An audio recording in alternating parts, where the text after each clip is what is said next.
Hey there, it's Amy with crazybeautiful.com, and I'm going to just show you a way to do an ombre background. And I'm using a combination of things. I'll be using ink on my embossing folder, and I'll also be using a dauber with my ink.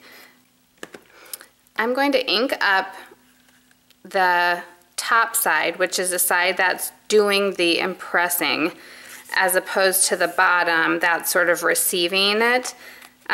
You could actually kind of experiment with both sides. You get a different look for both. I'm going to start with smoky slate, and I'm going to kind of try to show you how I did this. So I'm just going to open my folder like that, and I'm going to use my ink pad and wipe it and pat it. I'm trying to just go in thirds because I have 3 colors here, and I'm starting with the lightest at the top. Then I'm going to go down to the darkest at the bottom and then meet in the middle. So I'm just using my Tuxedo Black Memento ink, and I just re-inked this, so it should be okay. Again, just go ahead and kind of cover about 1/3 of the embossing folder. Now, I don't have the basic gray ink pad, which is really odd, but I guess I never got it. So I'm just going to kind of blend through the middle here.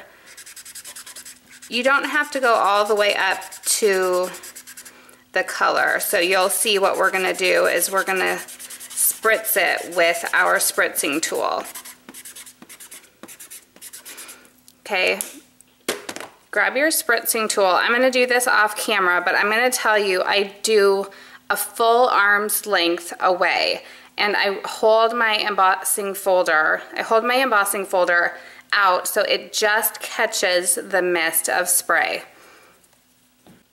So you want an even coverage of the water.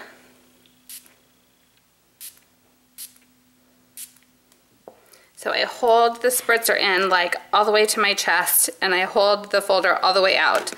And you're going to lay your folder down. You could do it either way. I'm going to do this, and then I'm going to use my brayer and just roll on top of it. You don't want too much water to absorb into the paper, so I kind of try to do that quickly. And then take this out and let it dry for a minute. Approximately a minute, just let it dry. Okay, then once it's dry, I just have one dauber that's labeled black, and I'm going to get some of the color off of my dauber, and starting with my smoky slate, I'm going to just kind of fill in that gradient color. You want to kind of start off the page and just rotating in circles, adding a little bit of color onto your card front here. So it does take a while to get a really nice even coating. So try to be patient and just slide in from the edge.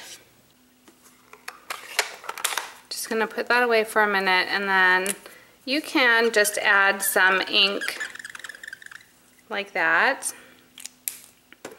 and pick it up in the same way for your middle gray section, or you can really just go with the black and come up to meet the color. But I wanted to add a little bit of that gray tone because it does bring kind of a blue hue in.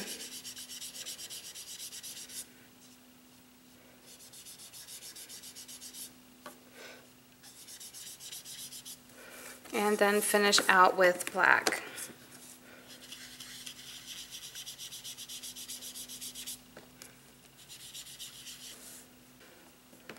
You can always take that black and drag it up as far as you would like. You can see how that black is starting to blend out that basic gray color. And just kind of play with it until you're happy. And then I forgot, but I do like to leave an edge at the top that's completely white. Let me show you my final one. See how that's completely white, and then I kind of started my gradient just below that. So here's my finished card. I'll post this on my blog, and another version I did in Bermuda Bay. So thanks so much for joining me. Hope you have a great day. Bye.